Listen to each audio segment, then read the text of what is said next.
Rolex. आप अगर घड़ियों के शौकीन ना भी हों तो कहीं ना कहीं किसी न किसी से रोलेक्स कंपनी के बारे में सुना ही होगा। आपको यह जानकर हैरानी होगी कि रोलेक्स के फाउंडर एक अनाथ थे। एक अनाथ युवा की सोच और मेहनत ने दुनिया की सबसे प्रीमियम और लग्जरी वॉच कंपनी की स्थापना की थी। कौन थे रोलेक्स के मालिक? रोलेक्स कंपनी को खड़ा करने के पीछे दो लोगों का हाथ था। एक थे हैंस वेल्सडॉर्फ और दूसरे अल्फ्रेड डेविस। लेकिन कंपनी के असली फाउंडर हैंस वेल्सडॉर्फ ही थे, जिन्होंने रोलेक्स को उस मुकाम में पहुंचाया जहां वो आज है।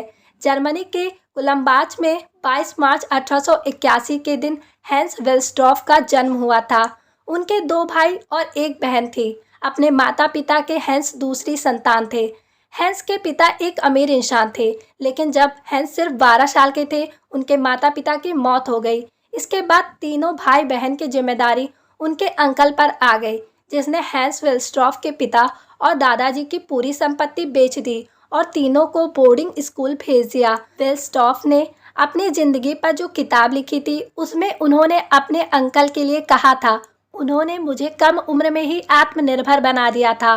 वेल्सडॉर्फ और उनके भाई बहन की पढ़ाई अच्छे से हुई थी। उन्हें गणित और अन्य भाषाओं का अच्छा ज्ञान था।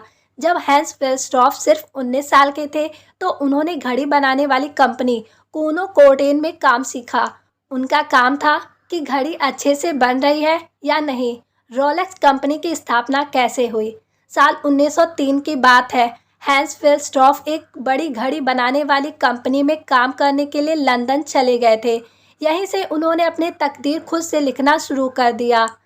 घड़ी बनाने वाले हैंस वेल्सडॉर्फ अब अपना समय बदलने वाले थे। हैंस वेल्सडॉर्फ ने अब नौकरी छोड़ खुद की कंपनी शुरू करने की सोची।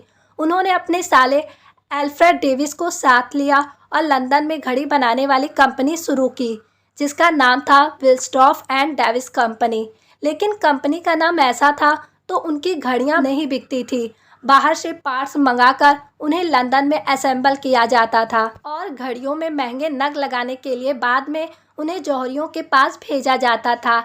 ऐसा 3 साल तक चलता रहा, लेकिन कमाई उतनी नहीं होती थी। धीरे धीरे अमीर लोग सोने और नगों से जड़ी हुई वेल्सडॉर्फ एंड डेविस कंपनी की घड़ियों को पसंद करने लगे।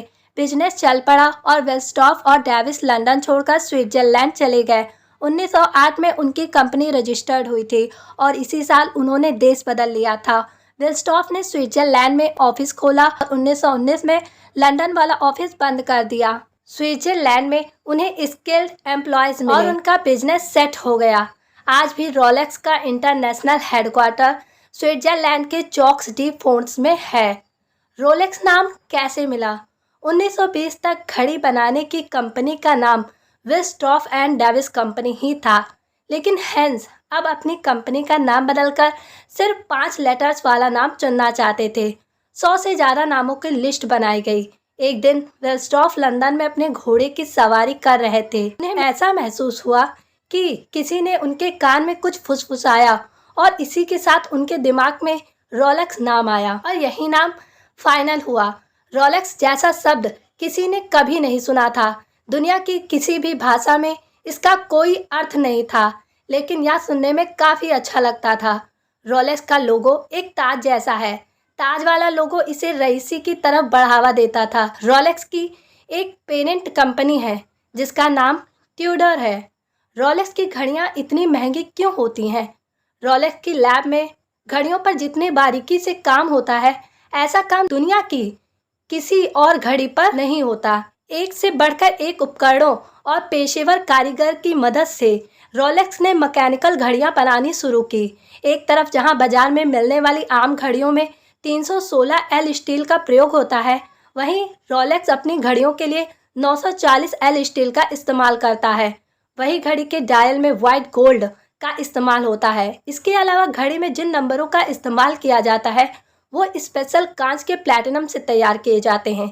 इसमें बेजल सैरामिक यानी चीनी मिट्टी का भी इस्तेमाल किया जाता है।